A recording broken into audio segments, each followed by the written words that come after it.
She called him a vagrant. She pointed her finger at the door in front of 200 guests and had him removed from the building like something that did not belong. What Funmilayo Adesola did not know, what none of them knew, was that the man she threw out had paid 287 million naira to build every inch of the room she was standing in. And when the hall's own manager walked back in with that man at his side and began to speak, the evening became something that Enugu has not stopped talking about. This is the story of Tobechukwu Okafor, a man who gave a city its most beautiful hall, then came to watch his grandniece get married inside it, and was told he did not belong. There is an envelope in this story. It contains 15 million naira and a letter that will make grown people cry. Stay with me until the end. If you believe that every action finds its way back to you, you are in exactly the right place. Drop your city in the comments right now, hit subscribe, and let's get into this together. Let's start at the beginning. Not the beginning of the evening, the beginning of the building. In November of 2009, a woman named Ngozi Okafor lost her battle with ovarian cancer in a private hospital room in Enugu. She was 48 years old. She had been married for 23 years to the same man. In the final weeks of her life, when she could no longer walk without help, when the medication made the days soft and the nights long, she told her husband something he carried with him for the rest of his life. She said, "Tobe, what breaks my heart is not that I am dying. What breaks my heart is that this city has nowhere for ordinary people to celebrate." She stopped, took a breath. "When my cousin got married last year, they used a tent in somebody's compound because they could not afford a hall. A tent. And it rained." She said it quietly. She said most things quietly. And then she held his hand and said, "If you ever have the chance, build them somewhere beautiful." He remembered. Tobechukwu Okafor had not always been a man of means. In 1987, he was 22 years old with calloused hands and a second-hand measuring tape, doing basic masonry work on construction sites around Enugu for wages that barely covered his transport. He had no formal engineering degree. What he had was a certificate from a technical training program, a cloth-bound notebook full of hand-drawn calculations, and an instinct for structure that more educated men had spent years in university trying to develop and still couldn't quite find. He borrowed money from a cousin, 45,000 naira, in 1992. He took a contract for a grain warehouse outside Agbani. He did the work right, over budget and behind schedule, but right. The client paid half of what he owed. Tobe did not have a lawyer. He went home, sat with the loss for 3 days, and then went back to work. By 1998, Okafor Building Solutions had a reputation in Enugu that most construction companies twice its size would have envied. By 2005, he had built secondary schools, a community health clinic in Uwani, a private office complex in Greye Phase 2, and a commercial plaza on Ogwi Road that still stands today. His name was not in newspapers. He did not give interviews. He showed up on sites in work clothes, with a hard hat and a notebook, and many of his own clients had met him twice before realizing they were talking to the owner. He preferred it that way. The money came, and the calloused hands stayed. Ngozi died in the first week of November 2009. Tobe was 44 years old when his wife left, and the warmth she had kept in every room he entered left with her. He kept working, because work was the only geography where grief had somewhere productive to go. He sat with her absence for 5 years. He bought silence and construction sites in equal measure, and then, in 2014, he found the land. It was a 4,200 square meter plot on Zik Avenue in Enugu. Prime location. Formerly the site of a public primary school that had been abandoned for 12 years after a flood damaged the foundation. The community had been fighting to reclaim it for almost a decade. There were petitions. There were meetings at the local government office. There was frustration and very little progress. Tobe bought it for 67 million naira. not for development, not for apartments or a shopping complex or a petrol station. He walked the land himself at 7 in the morning, boots in the wet grass, and stood in the middle of it, and made a decision. He called his architect and said, "I want a community event hall, 500 seats minimum, proper ventilation, backup generator, kitchen space for catering, and I want it to look like somewhere a woman would have been proud to walk into on the most important day of her life." The architect asked what the budget was. Toby said, "Whatever it takes." It took 287 million naira. Every single naira of it was his. Okafor Legacy Hall opened on March 14, 2017, a Saturday, chosen deliberately so the community could attend without work obligations. 463 people came. A secondary school choir sang 2 songs. A local pastor blessed the building with oil and prayer. A government official gave a speech and attempted to take credit for the initiative. Tobe sat in the 3rd row and did not speak. He clapped when the choir sang. He bowed his head when the pastor prayed.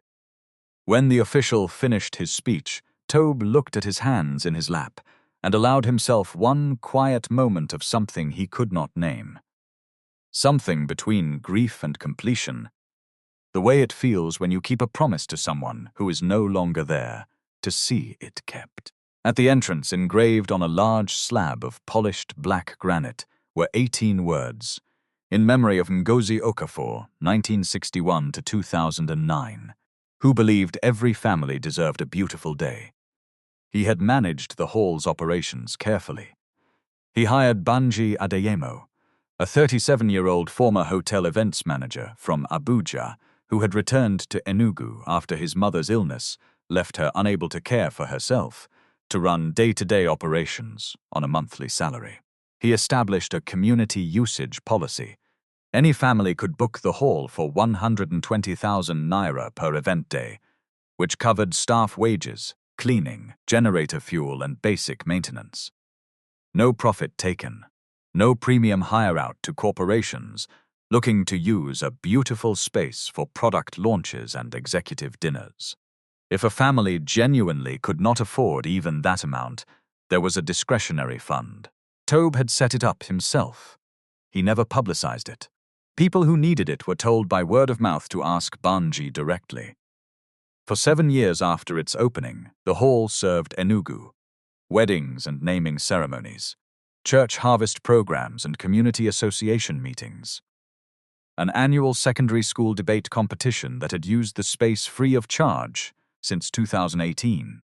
A particularly quiet Monday in 2021, when a widow named Mrs. Chisom Eze held a funeral reception for her husband of 31 years, and 500 people came, and she told Banji, at the end of the evening with tears still on her face, "Without this hall, I would have had nowhere to put the people who loved him." Banji had told Tobe about that one.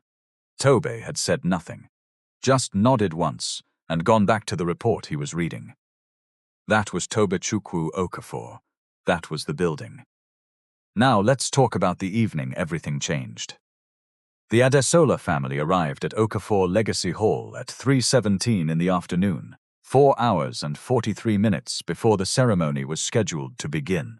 The hall staff had been there since 9 in the morning. Decorators, catering setup crew, 2 event workers from the bride's family side, and 3 from the groom's family. But Funmilayo Adesola needed to see it for herself. She needed to see it with her own eyes and make her adjustments. She stepped out of a black Mercedes S-Class, accepted a parasol from her personal assistant before the door was fully open, and walked into the hall with the pace of a woman, inspecting something she had commissioned. In a sense, she believed she had. Funmilayo Adesola was 57 years old, wife of a retired petroleum engineer, mother of 3 adult children, and the person of whom it could be said most precisely that she had spent 3 decades maintaining herself. Not in the cosmetic sense alone, though that too, with considerable effort, but in the deeper sense of maintenance as social infrastructure. She maintained friendships with the right people. She maintained her distance from the wrong ones. She maintained the precise and carefully calibrated gap between herself and anyone she considered below her station. She had grown up in Surulere, Lagos, and married into Yoruba money at 26. She had made the most of it.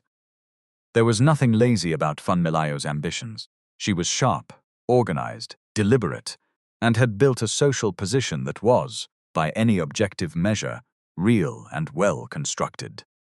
The problem was not her ambition. The problem was what she had built her sense of value on. She had chosen Okafor Legacy Hall because it was the most beautiful event space in Enugu, at the most reasonable cost she had been able to find anywhere in the city. She had not asked why the cost was so low. She had simply been pleased that it was, and moved on to the next item on her list. She had not read the plaque at the entrance.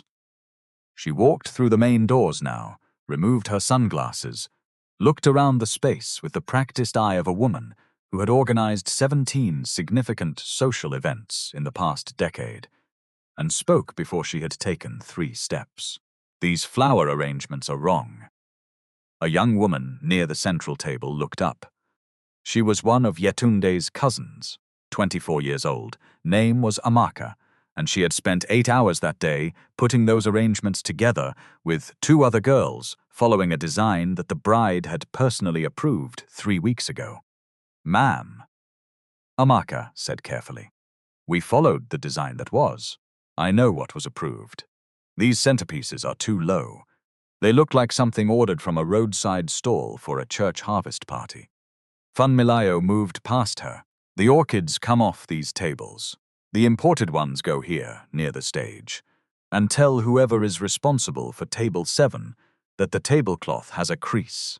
A crease." At my son's wedding, Amaka said nothing. She began moving flowers. Funmilayo walked the length of the hall at a pace that made it clear she was both inspecting and judging. Past the stage, past the seating, past the beautifully set tables with their champagne gold napkins. She was almost satisfied. Almost. But satisfaction was not a destination. Funmilayo reached easily in public settings, because satisfaction required surrendering the right to find fault, and she was not ready to surrender that right yet. She paused at the printed seating plan, which was laid out on a table near the entrance with a laminated copy pinned to the wall beside it. "Who arranged this?" she asked her assistant. "Both families contributed, ma'am." The bride's family placed their relatives on tables 12 through 16. Funmilayo looked at the placement. Tables 12 through 16 ran along the eastern side of the hall. Good natural light from the windows. Well positioned relative to the stage. Well within the zone where guests would feel included in the proceedings. "Move them to tables 19 through 23, she said. "Those are toward the back. I know where they are." Her assistant made a note without further comment. Near the far window, at a table with a glass of water and no particular urgency, sat Chief Onyeka Amadi. He was 72 years old, a retired director at the Ministry of Works, and one of the older community figures in Enugu. He had known Tobechukwu Okafor since 1991, when they had both served on a neighborhood infrastructure committee in Asata. He had been invited to this wedding through the Adesola side, a business relationship between the families that went back to 2008. He watched Funmilayo move the seating plan.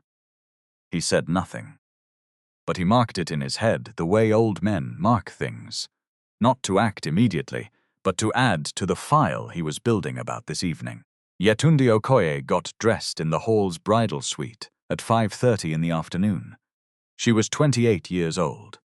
She had the deep brown skin and particular quality of stillness that comes not from ease but from having learned, early, to be the most composed person in every room she entered, because the alternative was too costly. She had learned this at 11 years old when her father left, and reinforced it at 23 when her mother died. And she had never unlearned it. She was not from money. Her mother Funke, the younger sister of Ngozi Okafor, had worked as a secondary school home economics teacher in Enugu until she was diagnosed with breast cancer at 51 and could no longer work.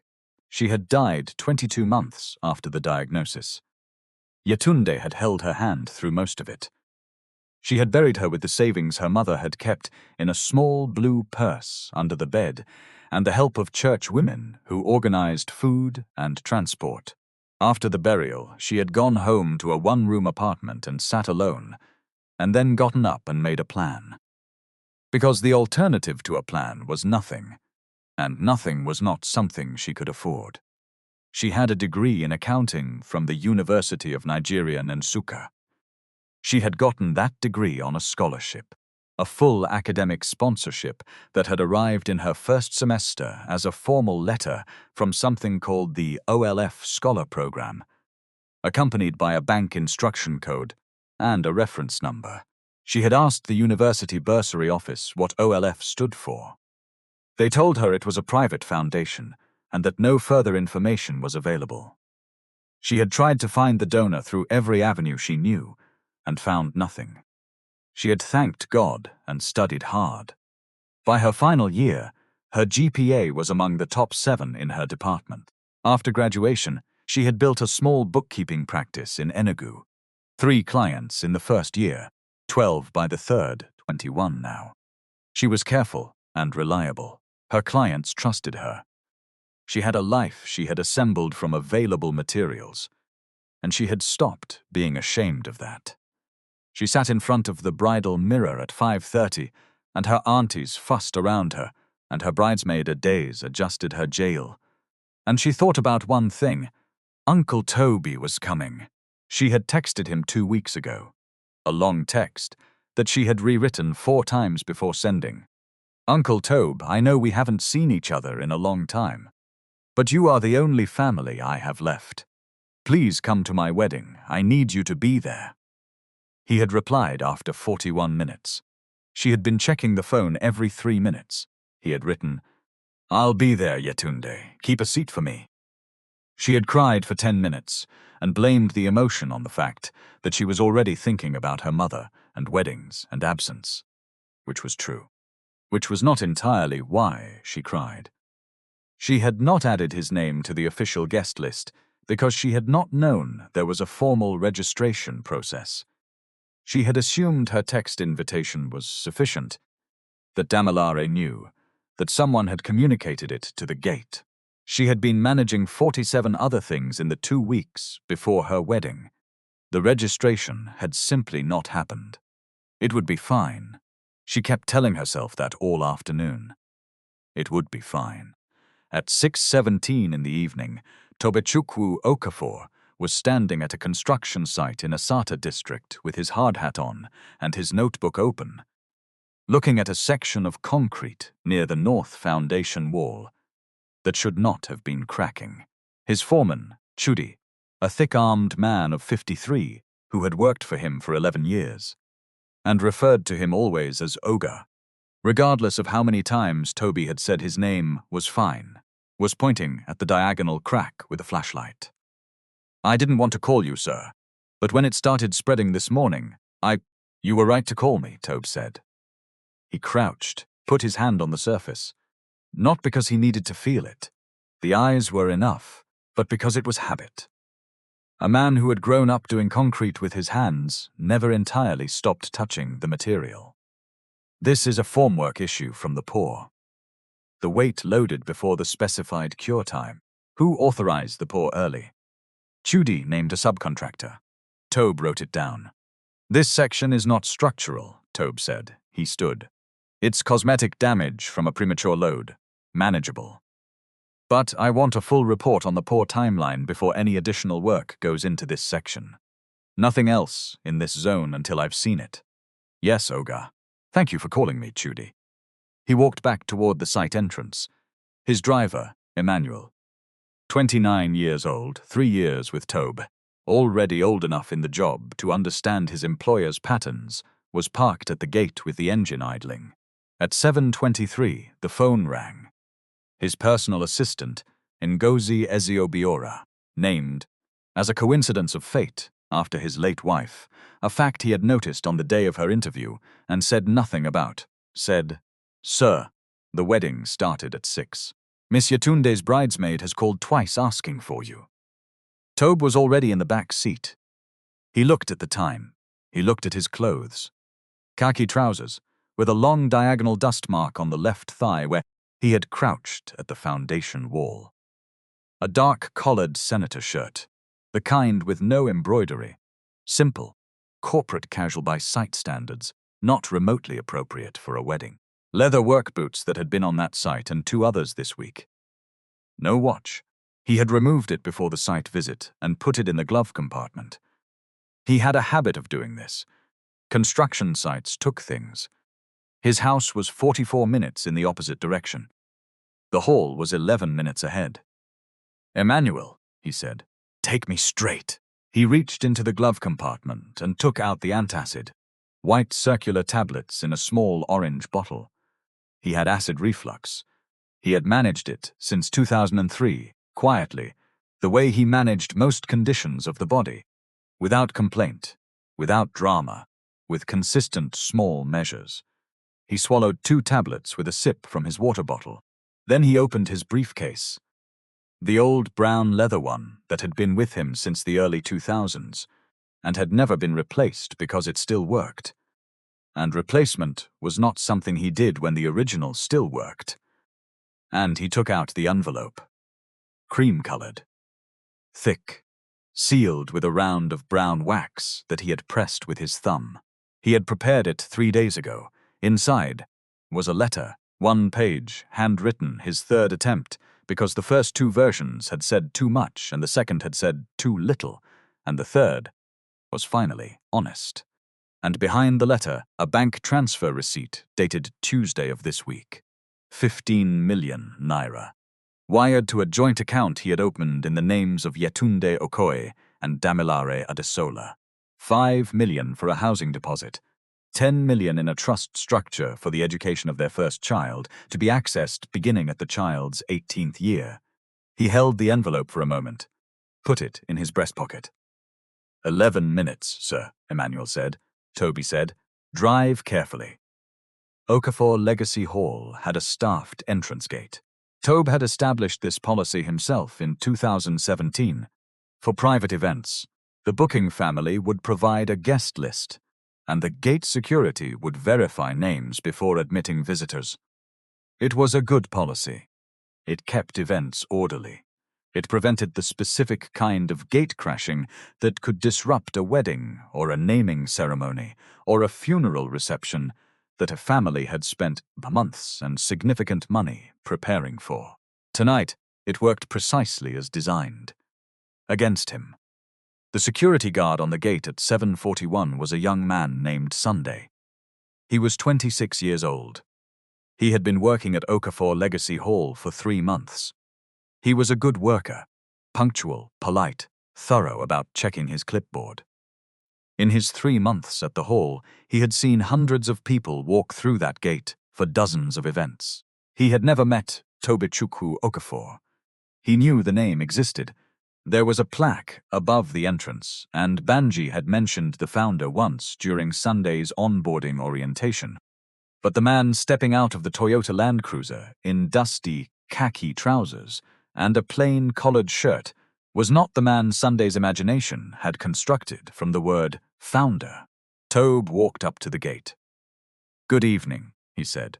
"I'm here for the Okoye Adesola wedding. Yetunde Okoye is the bride." Sunday checked the clipboard, turned to the 2nd page, ran his finger down the column, looked up. "Sir, I'm not seeing your name here. The bride personally invited me. She may not have registered the name formally on the list. If you could reach her." "1 moment, sir." Sunday dialed the number listed beside the bride's name on the coordinator sheet. It rang 5 times, voicemail. He tried the coordinator number. Busy signal. "She's not picking up, sir. I'll try the event coordinator in just a moment." "Take your time," Tobe said. He stepped 1 pace to the right to let another arriving guest's vehicle pass. He stood with his hands in his pockets. He had no impatience about him. Impatience was something he had largely edited out of himself over 30 years of building things on schedules that rarely cooperated. What he did not account for, could not have accounted for, was Funmilayo Adesola choosing that exact window to step outside for air. She had finished her 5th review of the seating chart. She had corrected the flower arrangement for the 3rd time. She had sent her assistant to manage a minor catering dispute in the kitchen. She was momentarily unoccupied, and the hall was warm, and she stepped outside.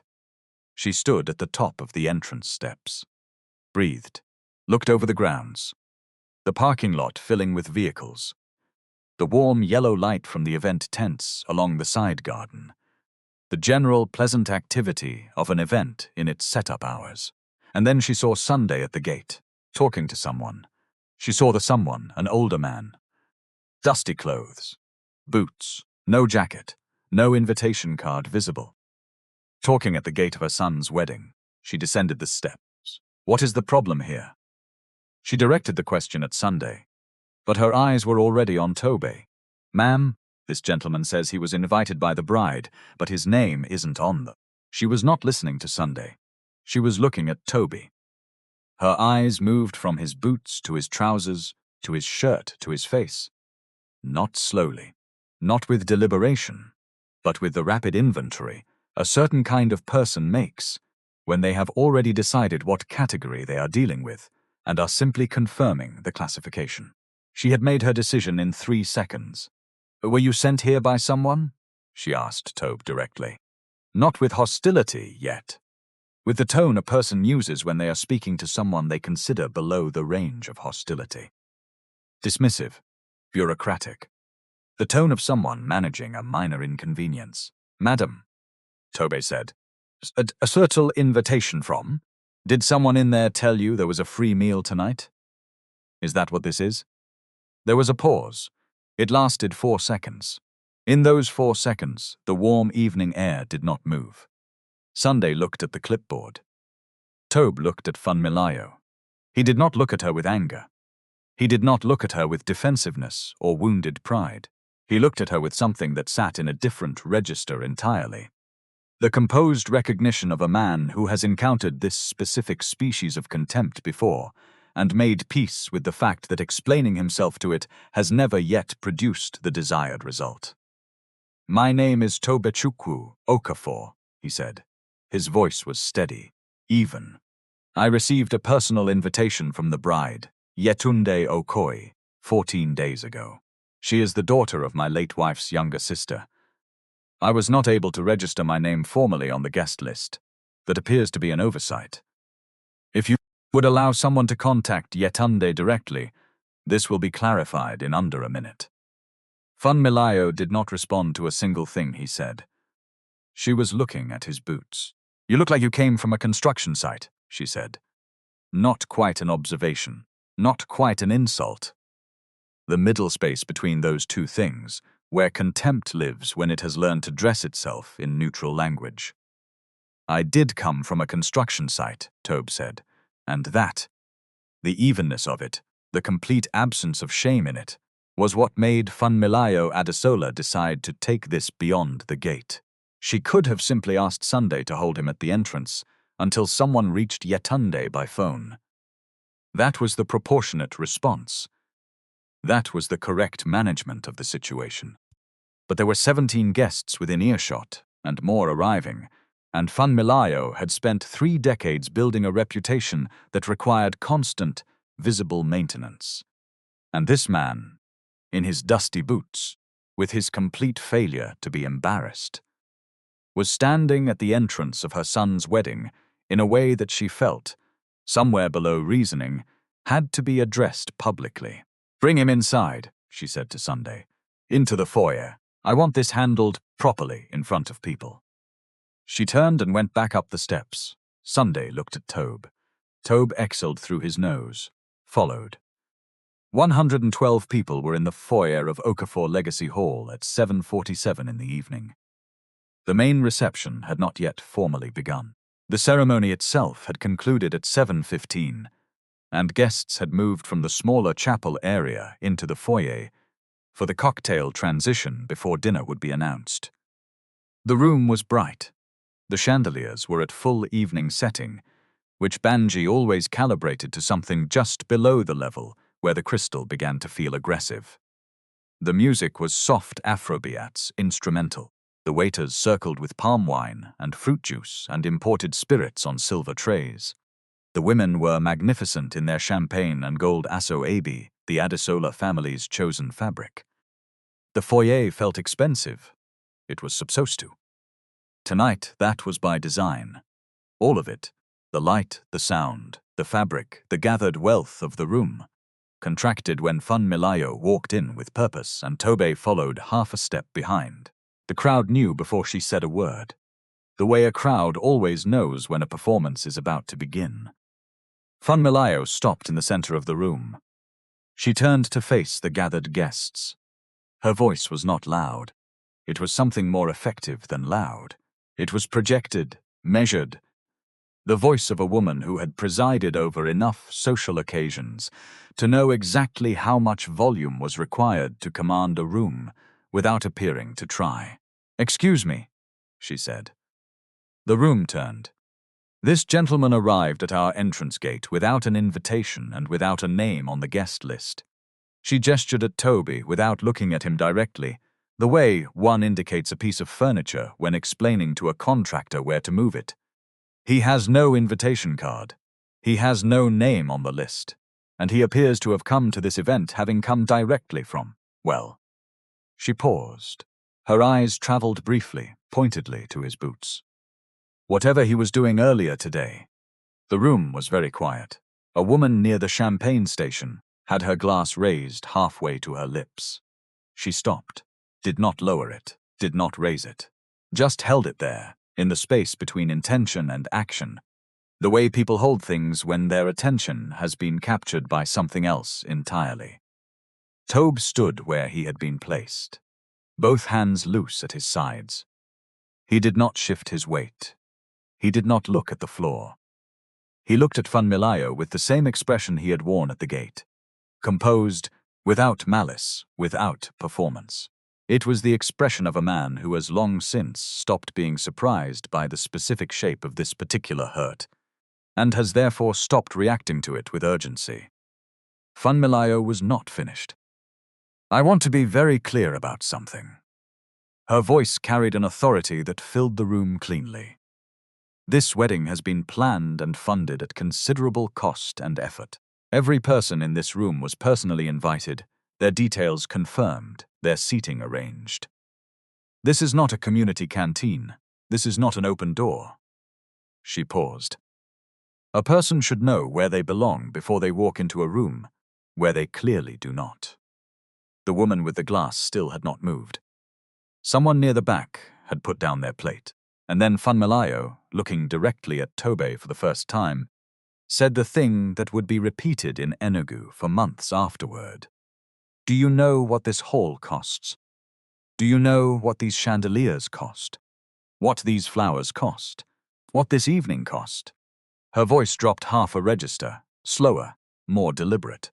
"People who arrive at events the way you have arrived at this one, uninvited, unannounced, dressed like they've come to fix the generator, do not touch the cutlery at an occasion like this. They do not sit at tables like these. They do not breathe the same air as the people who have earned the right to be here." She lifted her chin. "I don't know who told you that you were welcome in a room like this." But they were wrong. The silence that followed was the specific silence of a room in which something irreversible has just been said. A glass was set down somewhere. The soft ceramic sound of it landing on a tray was the only thing that moved. Tobe looked at her. He looked at her for 3 full seconds. 3 seconds of complete stillness, of the kind that is not passive but is, in its own way, a form of tremendous power. The power of a man who has decided that the worst thing he can do to contempt is refuse to meet it at its own level. Then he said, "Madam, I have no intention of disrupting this evening. I came to see Yetunde Okoye, and I will wait outside until she is available. I apologize for any confusion my arrival caused." He began to move toward the door, That was when the envelope slipped. He had not reached for it. He had not gestured. The envelope simply slipped. The way things slip when you have been moving in a way that shifts the center of gravity in a breast pocket. And it fell from his shirt and hit the marble floor with a flat, clean sound, a sound that was smaller than it should have been, given what followed. Cream-colored, thick. The brown wax seal caught the chandelier light and threw a brief warm reflection onto the floor before the envelope came to rest. 112 people watched it land. Not a single person moved to pick it up. Tobe bent down, slowly, without hurry. He picked up the envelope. He held it in both hands for a moment, just a moment, no more than 2 seconds, and looked at it with an expression that nobody in that room could read clearly enough to name. Then he put it back in his breast pocket. He stood. He looked at Funmilayo one last time. Then he walked toward the door. The 2 security guards moved with him. As he passed the window tables, he came within 2 feet of Chief Onyeka Amadi, who had risen from his chair. The old man's hand was extended. Not gripping, just present. An offering. Tobe met Chief Amadi's eyes, and then he moved his head. One small, fractional motion. Not now, Chief Amadi lowered his hand. At the far end of the room, near a marble column, Chukwuebuka Nwosu, Ebuka, 49 years old, editor-at-large of Enugu This Week magazine, a man who had been a journalist long enough to recognize a story the moment it occurred, rather than the moment it concluded, stood with a glass of water and his phone. He had pressed record. He could not have told you exactly when he pressed it. It was the kind of decision that precedes itself. By the doorway to the main hall, in full traditional groom's attire, navy agbada, gold embroidery, the expression of a man watching a car accident, that he is standing close enough to have stopped.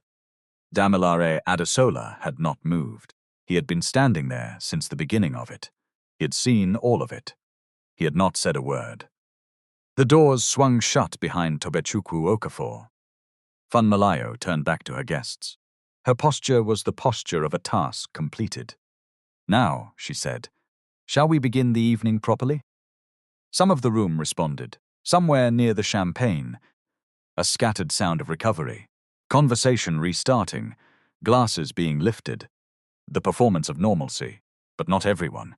Some faces in that room had gone somewhere private. Some people were doing arithmetic that they had not expected to need. And at the back, against the column, Ebuka Nwosu had not moved at all. The parking lot of Okafor Legacy Hall held 86 vehicles at full capacity. Tonight there were 63. Toby's silver Toyota Land Cruiser was in position 38, counted from the gate, near the back. Because Emmanuel always parked toward the back, because that was the standing instruction. Leave the front spaces for the guests. Tobe walked to the concrete barrier that divided rows 2 and 3. It was low, maybe 45 centimeters. Not designed for sitting. He sat on it anyway, folded his hands in his lap. Emmanuel came around from the driver's side. "Sir, I'm fine. Sit in the car. I'll call you when I'm ready." Emmanuel went back. He did not start the engine.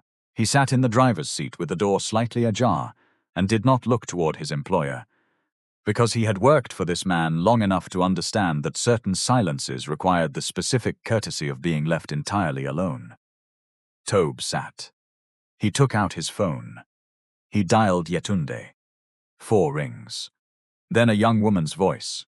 Slightly breathless. Background noise of movement and laughter.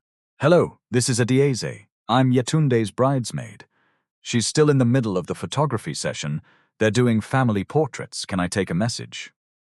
"Please tell her that Uncle Tobe is outside, in the parking lot. Tell her not to worry. I'm fine, and I will wait." "Oh, okay. Is there anything?" "Just give her the message. Thank you, Adeze." He ended the call.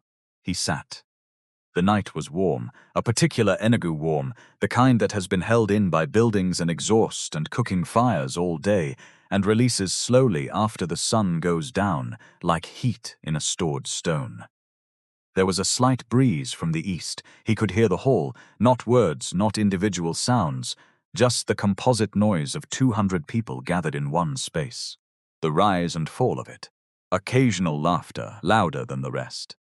Music underneath everything, a persistent low rhythm. His hand went to his breast pocket, rested there on the envelope. He was not angry. This required explanation, because it might seem like it should not have been true. He had just been publicly humiliated at an event he had been legitimately invited to, in a building he had built with money. He had earned over 30 years of concrete and calculation and early mornings and contracts, negotiated at tables where the other side assumed his disadvantage. He had been spoken to in front of 100 people in a way designed to diminish him. He had been physically removed from a room, and he was not angry, not suppressing anger, not performing calm as a strategy. Genuinely, in that parking lot, in the evening warmth, sitting on the concrete barrier he had poured 6 years ago to keep vehicles from encroaching on the walkway. Genuinely, he was not angry. He had been angry at certain points in his life. He had been angry at the bank manager in 1989, who told him that men with hands like his did not get business development loans, not at his branch, not at this bank, not without guarantors who were worth something. He had been angry at the European construction firm representative at a Lagos Expo in 2001, who shook the hand of every man at the table and skipped his, and then later, when Toby's tender had come in 3% below the next competitor, had sent a junior staff member to say they had decided to go with a more established local firm, and please don't follow up. He had been angry both times, and both times the anger had lasted exactly as long as it took him to get home, sit down with a glass of water, and ask himself the same question: what are you going to build? Because that was the only productive response available. The anger was real, and it was valid, and it was a signal. But the signal was not a destination. It was a direction. It pointed toward the work, and the work had always come through. He looked at the building. The wooden beam ceiling was lit from within, warm and amber. He had fought his architect on that ceiling. The architect had wanted a suspended ceiling, cheaper, faster, better acoustics for large events. Toby had said no. He had said, Ngozi grew up in a house with wooden ceiling beams, and she loved them. I want that in here. The architect had said it would add cost and complications. Toby had said, add the cost. The beams were still looking good. 7 years and they were still looking good. He could see the plaque from this distance, near the entrance arch. Not the words. The distance was too great for that. But he could see the form of it. The dark granite against the lighter stone of the arch. He knew what it said. He did not need to read it. He thought about Ngozi. He did this sometimes, in still moments. Not as grief, or not only as grief. Grief was what the first years had been, and grief was what certain days still were. This was different. This was more like conversation. He thought about what she would say about this specific evening, sitting in this specific parking lot. She would have found it funny first. She had always had the capacity to find the dark comedy in serious things. She would have said, Toby, you went to the child's wedding in your sight boots, and she would have laughed. That laugh she had that started small and grew until she had to wipe her eyes. He had loved that laugh. He had spent 23 years trying to make it happen as often as possible. Then she would have been serious.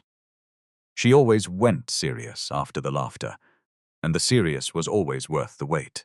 She would have said something precise and true. She usually did. He wondered what she would say now. He did not know. He suspected she would tell him to go back inside. She had never had much patience for suffering in parking lots when there was something that could be done. He checked the time. 7:59. He would wait a little longer.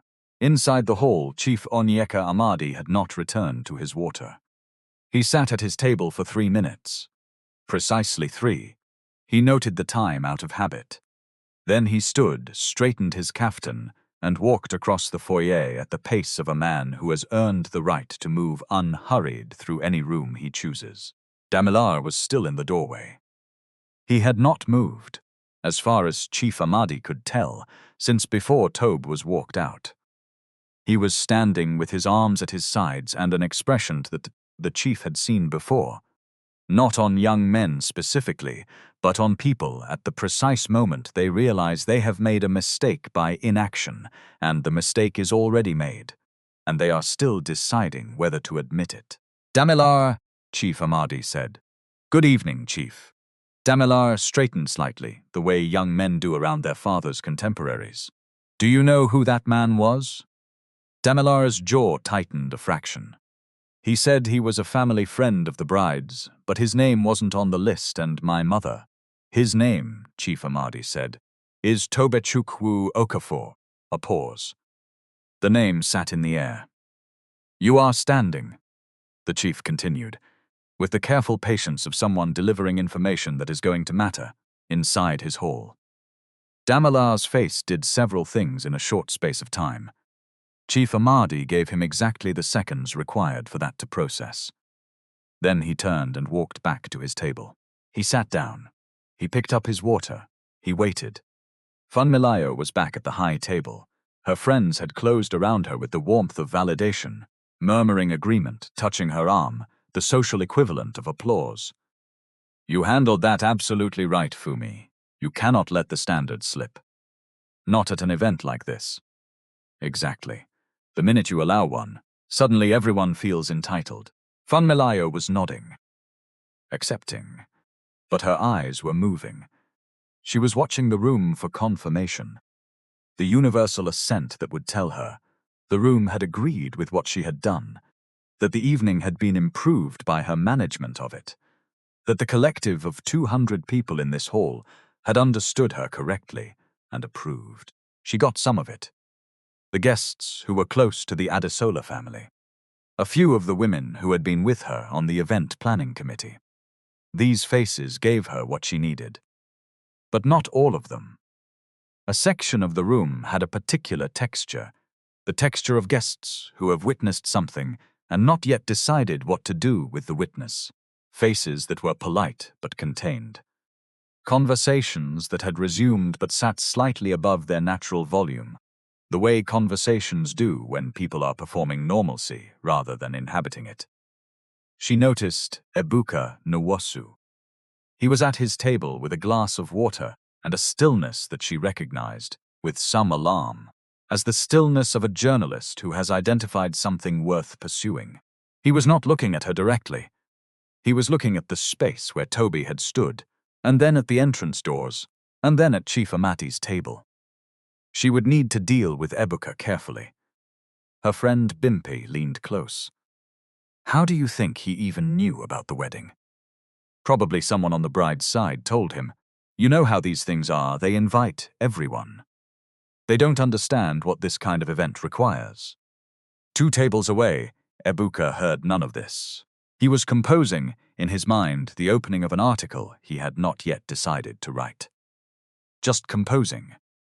Just keeping the words somewhere safe. The photo session ended at 8:19. Damilar found Yetunde in the corridor adjacent to the main hall. She was standing, while a Diaz adjusted the sweep of her wrapper, the small, practical adjustments that bridal attendants make between moments. He had been looking for her for 12 minutes. Yetunde, he said. She heard it before she turned. The frequency in his voice was wrong. 4 years of knowing someone, and you learn the register of that specific wrong. She turned. What happened, she said. There was Adeze said gently.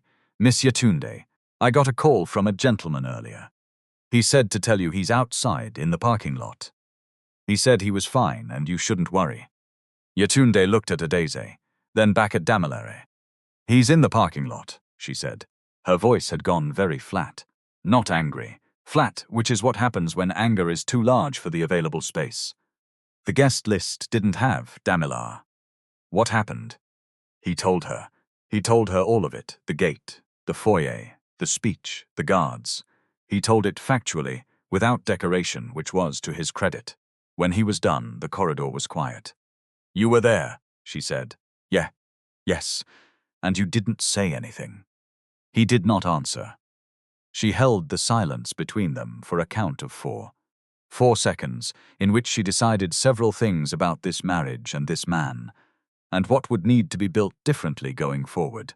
Then she said, with the precision of someone who has made a decision and is executing it, "I'm going to find Banji Adeyemo right now. If your mother has a problem with that, she can come and find me." She moved past him toward the foyer. She found Funmilayo first. She had not specifically been looking for her. Funmilayo found her, stepping out of the cluster of friends as soon as she saw Yetunde moving through the foyer with purpose. "Yetunde, the reception. Where is Uncle Tobe?" Yetunde kept walking and spoke without stopping. Funmilayo matched her pace. "That person arrived without an invitation, without appropriate." Yetunde stopped. Turned.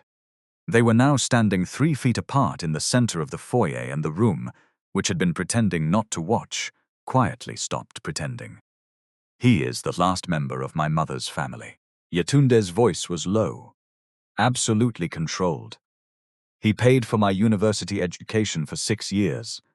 He is the reason I could become an accountant, the reason I was able to build my practice, the reason I had a life to bring to this marriage." She stopped. "And he is sitting in the parking lot right now, because your security guards put him there." Something shifted in Funmilayo's face. A recalculation happening in real time, she said. "If he has the resources to do what you're describing, then he should present himself in a way that communicates it. You cannot arrive at a wedding of this standard dressed the way he was dressed and expect." "Call Banji," Yetunde said. Funmilayo blinked. "Call the hall manager, right now. Please." There was something in the quality of the please that stopped Funmilayo. It was not a soft please, not a request dressed as a courtesy. It was the please of a woman who is giving you one last opportunity to do the correct thing, before the correct thing happens without your cooperation.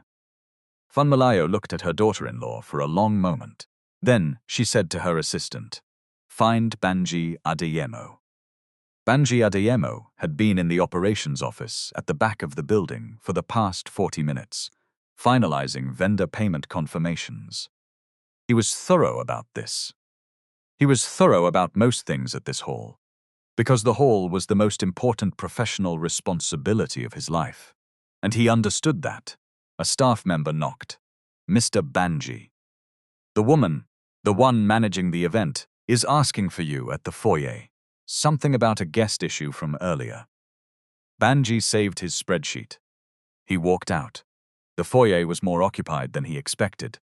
40-plus guests had gathered in the particular formation of a crowd that has sensed something unresolved and is waiting to see it resolve. He registered faces as he walked in. Funmilayo, composed but tighter than someone should be at the peak of their son's wedding. Yetunde in her bridal dress, arms at her sides. Damilare 2 steps behind. Chief Amadi at the periphery, standing, arms folded, the posture of a man who knows how this ends and is waiting for everyone else to catch up. "Mr. Adeyemo." Funmilayo's tone was formal and managed. "Thank you for joining us. I need to document an incident with your security staff and lodge a formal complaint about the failure in guest verification procedure tonight." "Yes, ma'am," Banji said. "Can you describe the person involved?" She described him. A man approximately 60 years old, perhaps 61 or 62. Khaki trousers. Dark collared shirt. Leather work boots. Dusty. No jacket. Banji heard all of this. Something happened in his chest, something that did not reach his face. 7 years of events management had built a face that could receive difficult information without immediately broadcasting its impact. But beneath the professional surface, something went very still and then very tight. "Is the gentleman still on the property, ma'am?" "He was removed some time ago, so I would assume." "Excuse me for one moment." He walked to the main entrance, pushed through the double doors, went down the steps, stood at the top of the driveway and looked out at the parking lot.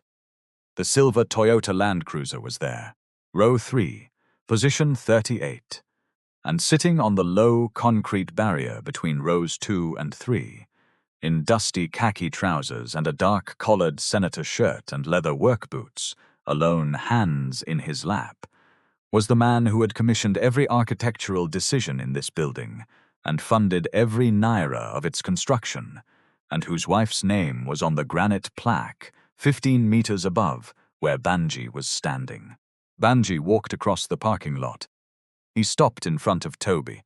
He stood there for a full 3 seconds looking at him, and the 3 seconds contained everything. 7 years of salary, of meaningful work, of an institution he had given his professional life to. All of it possible because of this man, sitting here on concrete, because nobody had recognized him. "Mr. Okafor, sir." Toby looked up. His face, in the ambient light of the parking lot, was entirely settled. Not the settled of suppression, the settled of a man who has decided where he stands. Banji. He said the name with a warmth that was genuine. He was glad to see him. "Sir." Banji's voice was lower than usual. "I am so sorry. I was not at my post when you arrived this evening. I should have been there. I am deeply, deeply sorry." "Don't do that." Tobe said it, without sharpness. "You have nothing to carry for this. What happened at that gate is not yours." Banji looked at the building, the warm light through the high windows, the amber glow of the chandeliers Tobe had specified. "Sir," he said, "the bride is asking for you." And he paused, finding his way to what he needed to say. "This hall is asking for its founder." Tobe was quiet. He looked at the building. He had not looked at it from outside in a while. He was usually arriving or leaving, not sitting. From out here at night, it was genuinely beautiful. The arch of the entrance, the height of the windows, the warm stone. He had argued with the architect about the stone too. He had wanted a warm local limestone rather than the popular grey facing everyone was using. The architect had ordered samples. Tobe had held them in his hand at a site meeting and chosen with a patience that had impressed the architect and frustrated the contractor. It had been worth it. "I don't want to ruin her wedding, Banji," he said. "Sir." Banji was steady. "With the greatest respect, the damage was done when they walked you out. Coming back inside is how we begin to repair it. She needs you in there." And he stopped, then decided to say it fully. "This building needs its name said correctly tonight." A long pause. Then Toby stood. He straightened his shirt, adjusted his breast pocket, took one breath through his nose, the particular breath of a man collecting himself, not for performance, but for endurance. "All right," he said. They walked back together across the parking lot, 2 men walking toward a building that one of them had built, in the evening air, without hurry. The foyer of Okafor Legacy Hall went quiet in sections, the way water in a pool goes still when the last ripple reaches the edge. People nearest the entrance doors stopped mid-sentence when the doors opened. The quiet moved inward, table by table, cluster by cluster, until by the time Banji and Tobe reached the center of the room, the entire gathered crowd was still. Funmilayo saw them. Something in her expression recalibrated. Not recognition, because she still did not know who Toby was. More like the recalibration of a chess player who has seen her opponent make a move she did not anticipate and is assessing the implications. Yetunde saw them, and her shoulders dropped half an inch, the specific half inch of someone who has been bracing and has been given permission to stop. Chief Amadi, from the periphery, watched without moving. Banji walked to the geographic center of the foyer, not near Funmilayo, not near the stage, not toward any particular social cluster, the exact center. He chose this deliberately, the way you choose the center of a stage when the words you are about to say belong to the whole room. "May I have everyone's attention for one moment," he said. He did not need to raise his voice.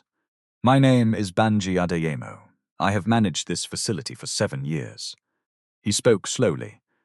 Not for dramatic effect, he was not a dramatic man, but because the information he was carrying needed to be given cleanly, without distortion. "I would like to introduce someone to this room." He stepped a half-step to his left, opening the space beside him. "This gentleman's name is Tobechukwu Okafor." He paused. Let the name exist for a moment on its own. In November of 2009, Mr. Okafor lost his wife, Ngozi Okafor, to ovarian cancer. She was 48 years old. Before she passed, she told her husband something about this city. She said it had nowhere beautiful for ordinary families to celebrate. She said it was something that broke her heart. The room was the quietest it had been all evening. In 2016, Mr. Okafor commissioned the design and construction of this hall using his own firm and his personal funds. The total construction cost was 287 million naira. No government contract, no corporate sponsor, no external grant. 287 million naira from one man's work over 30 years. He paused. When the building was complete, he donated it in full to the Enugu State Community Welfare Board. With one condition, that the usage fee for any family booking this hall would never exceed 120,000 naira per event day, so that any family in this city could have a beautiful place for their important days. Nobody moved. This hall opened on March 14th, 2017.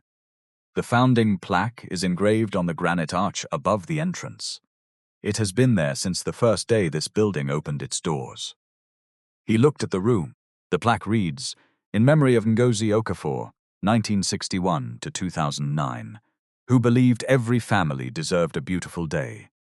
One woman near the entrance turned and looked at the door they had all walked through tonight. Then another person turned. Then a cluster of 3. Then more. Rippling backward.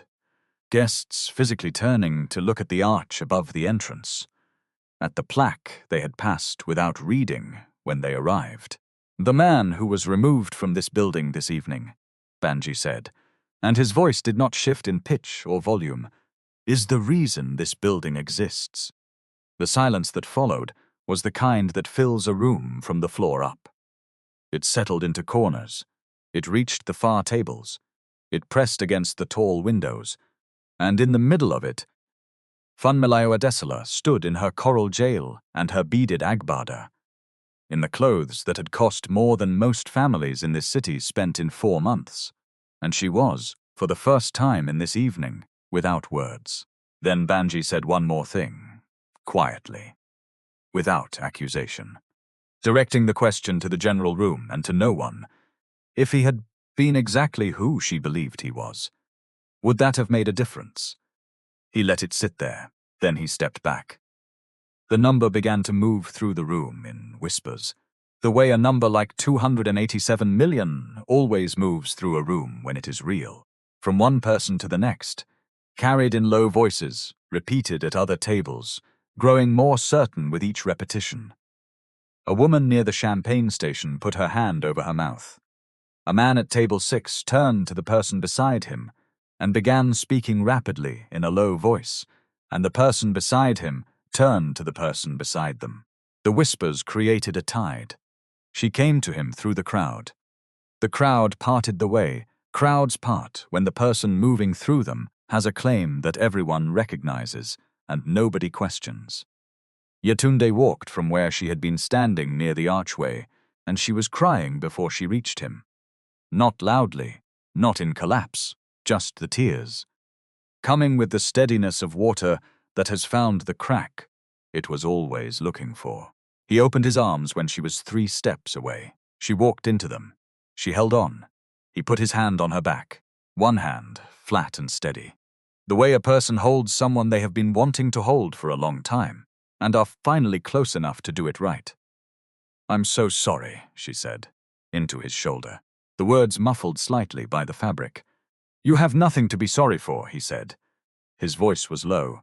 "Nothing at all. You hear me? This is your most beautiful night. Don't spend a single tear on this." She pulled back to look at him. Her makeup was, remarkably, holding. Adeze had chosen well. "You came," she said. "You actually came.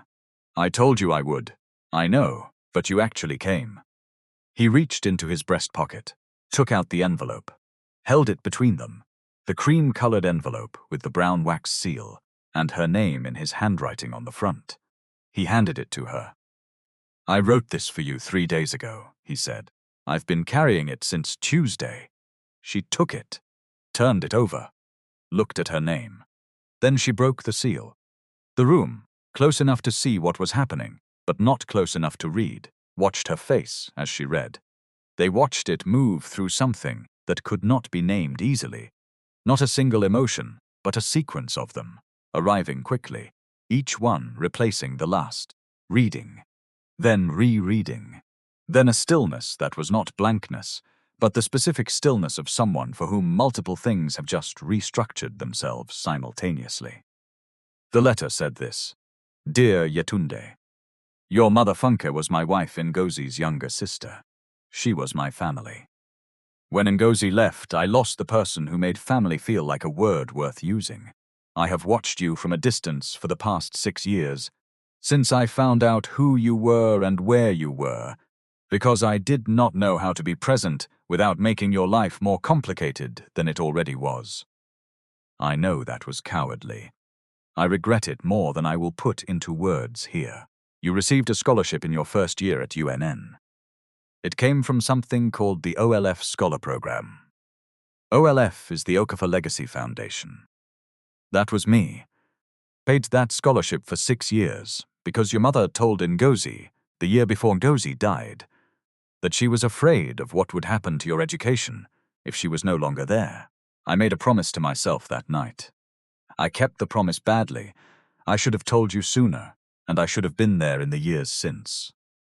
I am sorry for the time I wasted, being afraid of complicating your life. Tonight I wanted to meet you properly, as family, as the man who has been proud of you, from a distance, for longer than you know. Behind this letter is a bank transfer receipt dated this Tuesday. 15 million naira has been wired to a joint account in your name and your husband's name.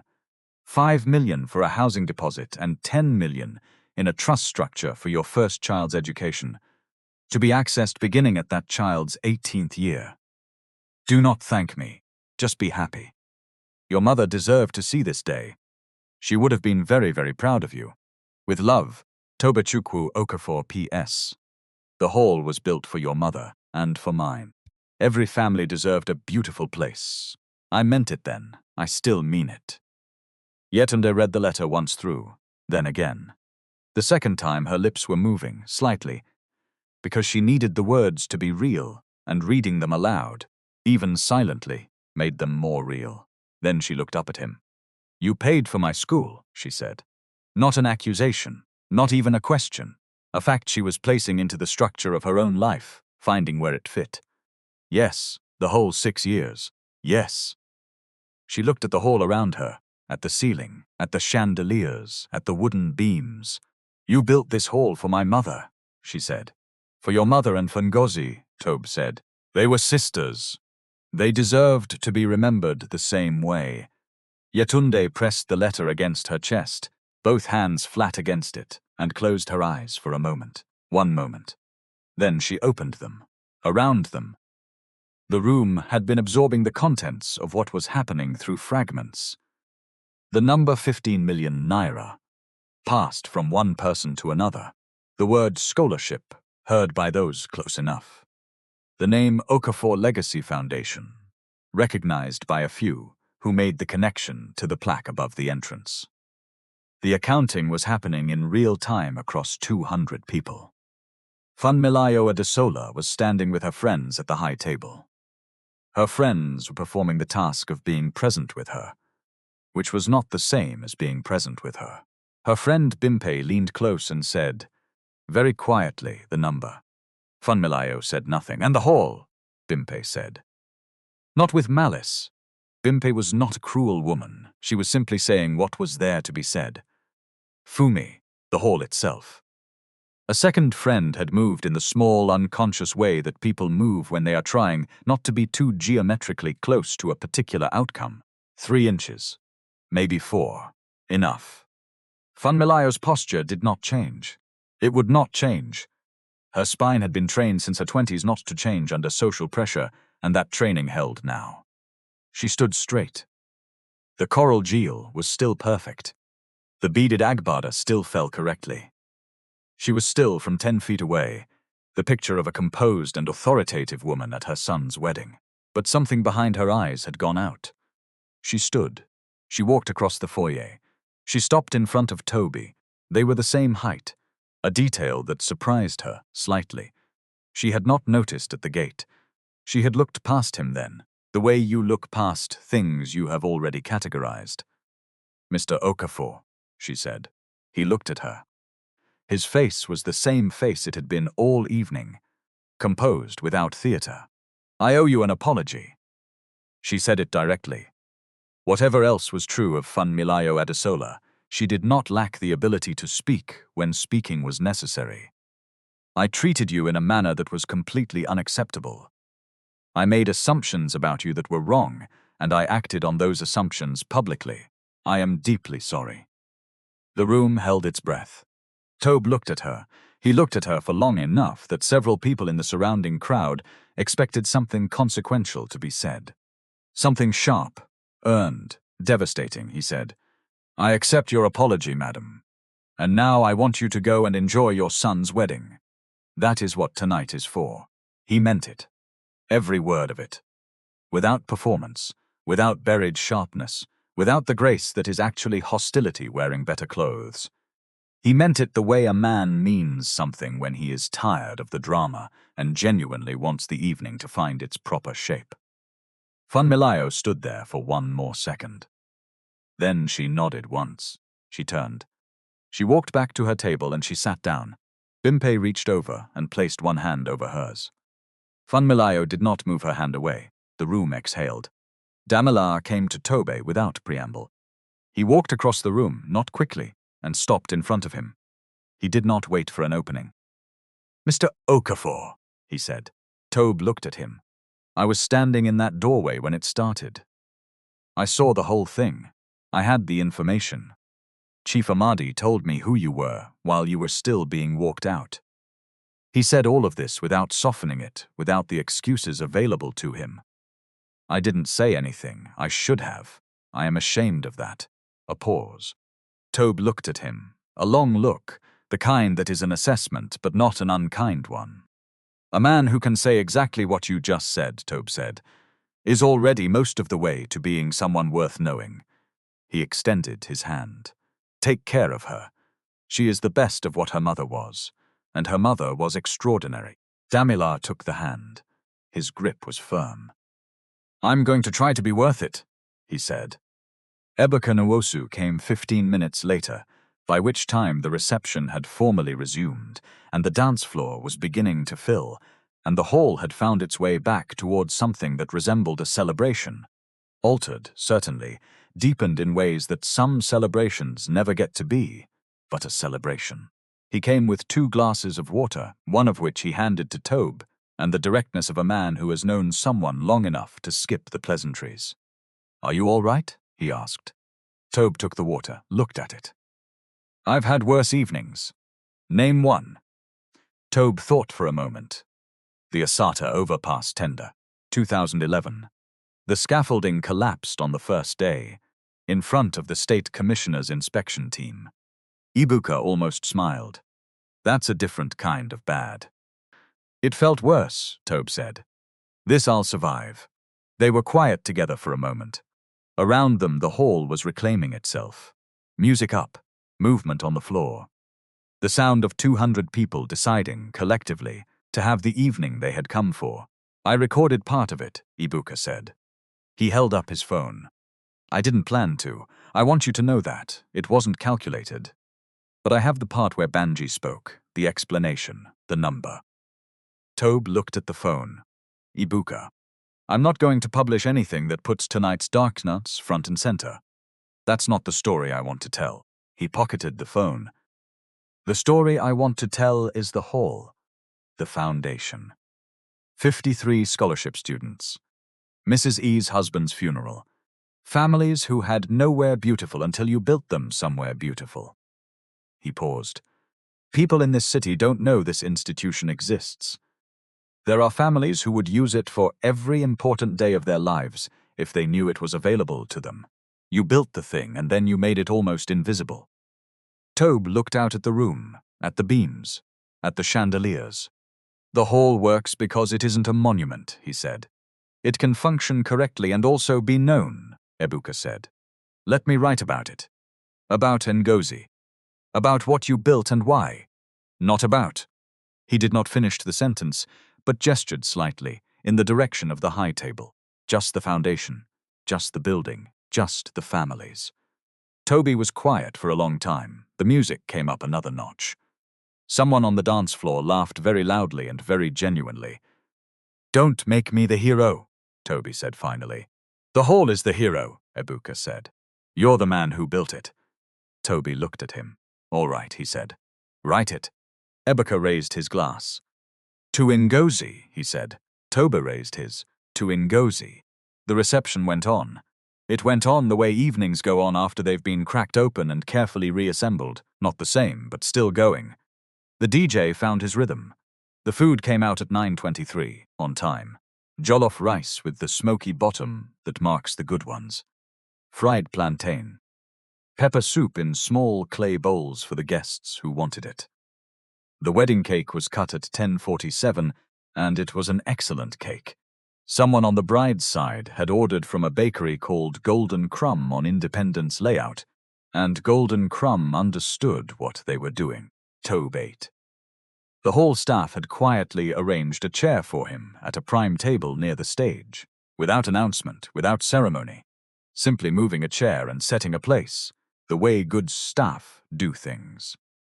He ate rice and plantain and a small piece of goat meat, and felt for the first time since he had arrived at the site at 6 that evening that his body had decided to cooperate. He watched Yetunde and Damilare take the floor for their first dance. The song was something recent. He did not recognize it, did not follow current music closely enough for that.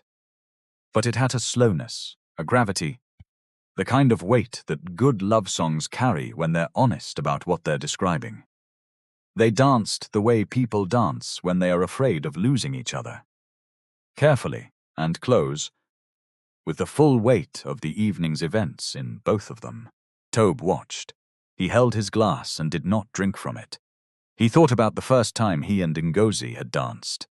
It was 1983, a friend's birthday party in a compound in Uwani. He was 18 years old. She was 20. He had stepped on her foot twice in 3 minutes, and then spent the next 30 seconds mortified. And she had looked at him and said, with the absolute calm of a woman who had decided to find this funny rather than irritating, "You're concentrating too hard. Dancing is not a construction project." He had laughed so suddenly and completely that he'd had to stop dancing entirely. And she had laughed with him, and that was the first time he had heard that laugh. The one that started small and grew until she had to put her hand over her mouth. He had spent 23 years arranging for that laugh to happen as frequently as possible. He looked at the ceiling, the beams. He was glad he had come. Funmilayo Adesola left the hall at 11:42. She had stayed for the remainder of the reception, because leaving early would have been its own statement, and she was not ready to make that particular statement. She had danced when dancing was appropriate. She had congratulated the couple at the right moments. She had said the right things to the right guests, and received the right things back, mostly. But the room had a texture now that differed from what it had been at the beginning of the evening. It was not hostile. Nobody was openly cold. Nobody made a point of ignoring her. But there is a specific quality to social warmth that requires universal agreement to function correctly. Remove even a fraction of that universal agreement. A community elder who does not laugh at the jokes. A journalist who is watching rather than celebrating. A daughter-in-law who has said fewer than 10 words to you since 9 o'clock. And the warmth becomes something else. A stage set. Functional but unconvincing. Funmilayo felt it. She was sharp enough to feel it. That was perhaps the most precise description of her punishment that evening. She was sharp enough to feel exactly what was happening. In her car on the way home, she was silent for 12 minutes. Then she said to her assistant, "Get me everything you can find on Tobechukwu Okafor, his company, his projects, everything." Her assistant made a note. She looked out at the dark Enugu streets, at the traffic lights, at the city. She was a woman who had spent 30 years building a version of herself that could not be embarrassed.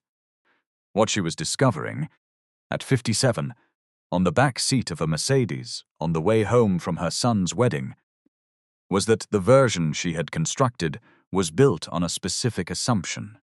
That the system for assessing people she had been using her whole life was accurate. The assumption had not survived this evening. That is not the same as guilt. Guilt is simpler. This was harder than guilt. This was the particular discomfort of a person who has discovered that the instrument they used for measuring was wrong all along, and then has to consider everything they have ever measured with it. She did not sleep well that night. She would not sleep well for several nights after. The article ran on a Tuesday morning, 3 weeks and 2 days after the wedding. It was titled, "The Man Who Built Enugu's Most Beautiful Hall," and was turned away from its own entrance. Ebuka had spent the full 3 weeks on it. He had interviewed Banji at length. He had spoken to Chief Amadi. He had found 3 families who had used the hall in the past 5 years. A couple who had held their naming ceremony there in 2022. A woman who had used it for a retirement party for her husband in 2020. And a family from Udi who had driven 40 kilometers to use it for a funeral reception, because it was the only space they could afford that did not feel like a compromise. He asked them all what it had meant to them. He wrote down their answers verbatim. He had not named Funmilayo a desola. He had not described the ejection specifically, had not quoted anyone's words from that evening. He had written only that the founder had attended a private event at his own hall and had initially not been recognized, and that the evening had subsequently ended in a way that made the hall's existence and purpose visible to many people who had not previously understood what they were standing inside. The article ran 4,000 words. Within 48 hours, it had been shared across Enugu's professional and social networks in the way that genuinely true stories move. With a kind of urgency that comes not from sensationalism, but from recognition.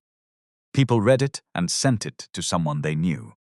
That person sent it to someone else. A Lagos newspaper picked it up and ran a condensed version. A diaspora newsletter in the UK ran an excerpt with a note about African philanthropy. Within 72 hours, Okafor Legacy Hall had received 41 event inquiries. 11 of them were from families who had previously assumed that a hall of this quality was beyond their budget, who had been planning outdoor events or church hall bookings, who had not known the community rate existed. Banji called Tobe on the Thursday afternoon. He was managing 3 things simultaneously and still sounded more settled than usual, which was saying something. "Sir, the bookings for the next 5 months are almost full." Toby was at a site in Independence Layout, reading engineering drawings. "Good," he said. "That's what it's for." He put his phone away. He went back to the drawings. Damelaire came on a Thursday morning, 6 weeks after the wedding. He had not called first. He arrived at the reception desk of Okafor Building Solutions at 9:37 in a plain white button-down and dark trousers and asked for Mr. Okafor. The receptionist asked if he had an appointment. "No," he said. "But if he has a few minutes, I would be grateful." Tobe came out. He brought Damelaire into his office, a room that surprised people, always, because it was not the office a person expects from a man of this company's size. Large desk, practical chair. Architectural drawings on 3 walls, framed without glass. A full bookshelf of engineering references and management texts. A single photograph on the desk of a woman in a green dress, laughing, with the sea behind her. Damelaire sat across from him. "I'm not here about the money," he said. "I want to say that first, and I want you to believe it." "I do," Tobe said. "I've been thinking about what you said that night. That a man who can admit something can build something worth building. He paused. I've been carrying that sentence for 6 weeks. Tobe waited. I've thought about what it means that I did nothing. I've thought about whether I'm the kind of man who would always do nothing in that situation, or whether that was a specific failure in a specific moment. He looked at his hands briefly, then back at Tobe. I don't know the answer. That's what I came to talk about. Tobe was quiet for a moment. He looked at the man across from him, 31 years old. Good business instincts. Tobe had looked him up after the wedding, as he did with people he was considering. Decent professional reputation. And sitting here now, asking a question that most people of his generation, his social class, and his particular upbringing had never been taught to ask. That was worth something. How did you build it? Dammelaer said. Not the business, not the balance sheet. Something real. Something that means something after you leave. Toby was quiet for a long moment. He looked at the photograph of Ngozi on his desk. In the photograph, she was 41, and they were at a holiday in the Bight of Benin, and she had just said something that made herself laugh before the camera went off. It was his favorite photograph of her. He looked at it when he needed to think. You start by treating people the same, Tobe said, regardless of what they can do for you. The security guard, the cleaner, the contractor who sends you a quote that's too high, the receptionist, the gate man. You treat all of them like the conversation matters, because there will come a day, and you will not be able to predict which day it is, when that exact person is standing between you and something that matters. And on that day, the way you have always treated them is the only currency you have. Dammelaer listened without moving. Then you work, Tobe said. Not for the recognition, for the thing itself, for the building, the school, the clinic, whatever it is. You do the work because the work has value, not because someone is watching. You will spend half your career doing good work that nobody notices. That is the job. That is not a problem to be solved. The job. He paused. And you stay honest about where you have failed, about the decisions you made that were wrong, and why you made them, and what you are going to do differently. A man who cannot do this cannot build anything straight, because building straight requires knowing where the actual level is, and the actual level is never where vanity wants it to be. Dammelaer was very still. Your wife, Tobe said, was raised by a woman who struggled for everything she had and gave more than she received for every year of her adult life. Yetunde carries that. She doesn't make noise about it. But it is in her. It is in the way she moves. It is in the work she did to build her practice before you came along, and before the 15 million naira, and before any of this. He leaned forward slightly. Do not ever let her feel that what she built before you matters less than what you have. Dammelaer looked at him for a long time. Can I come back? He said. Sometimes, just to think, out loud, with someone. Tobe looked at him. Come on Thursdays, he said. I'm here by 8 most weeks. Dammelaer nodded. He stood. He extended his hand. Tobe shook it. There is a lesson in this story that is easy to hear and genuinely difficult to live. From childhood we are told, do not judge a person by their clothes, their appearance, their surface. It is one of the earliest moral instructions most of us receive. We accept it completely. We teach it to our children. We nod at it in speeches. We feel good about knowing it. And then we walk into a room, and in 3 seconds we have already decided who belongs there and who does not, based on the condition of a pair of boots. Funmilayo Adesola did not do something that most people are incapable of. She did something most people do every day. She made a rapid social assessment of a stranger based on visible signals and then acted on it with complete confidence. The difference is that most people make the assessment internally and move on. She chose to perform it publicly, in a room with 200 witnesses, in a way that could not be taken back. The irony that the man she humiliated had built the room she was humiliating him in is what makes this story dramatic. But that irony is not what makes it important. What makes it important is the question Banji asked that nobody answered out loud. If he had been exactly who she thought he was, would that have made a difference? If Tobechukwu Okafor had genuinely been a man who followed an invitation he should not have followed, who arrived in dusty boots because that was all he had, if there had been no 287 million naira, no foundation, no scholarship, no envelope with 15 million naira sealed in brown wax, if he had simply been an old man in work clothes who had made an honest mistake or taken an honest chance, would what happened to him in that foyer have been acceptable? The money made the irony. The money did not make the question. The question was always there. From the moment she looked at him and decided, in 3 seconds, that he was below her threshold of dignity. The question was present in that calculation. It does not require a plaque or a bank receipt or a hall manager to call it into existence. It is always present, every time we look at a person and decide, in the time it takes to blink, what they are worth. Tobechukwu Okafor sat in a parking lot for 43 minutes. He sat on concrete he had ordered, poured 6 years ago. He held an envelope containing 15 million naira in his breast pocket. He called to leave a message, not to complain, but to ask that the bride not worry about him. That is not weakness. That is the particular form of strength that does not require an audience. That is the kind of character that does not perform differently when the crowd is watching versus when the crowd is not, because it has long since stopped caring about the crowd as a measure of anything important. Okafor Legacy Hall still stands on Zik Avenue in Enugu. The maintenance fee has not changed. The discretionary fund still exists. The plaque is still above the entrance, in the place it has been since March 14, 2017, in memory of Ngozi Okafor, 1961 to 2009, who believed every family deserved a beautiful day. Some things outlast the people who made them, and some promises outlast the person who was there to receive them. This is one of them. Thank you for being here until the end of this story. If it reached you, if it made you think about the way you see people, about the judgments we make in 3 seconds that we carry for the rest of the day, as though they are facts, drop your city in the comments below.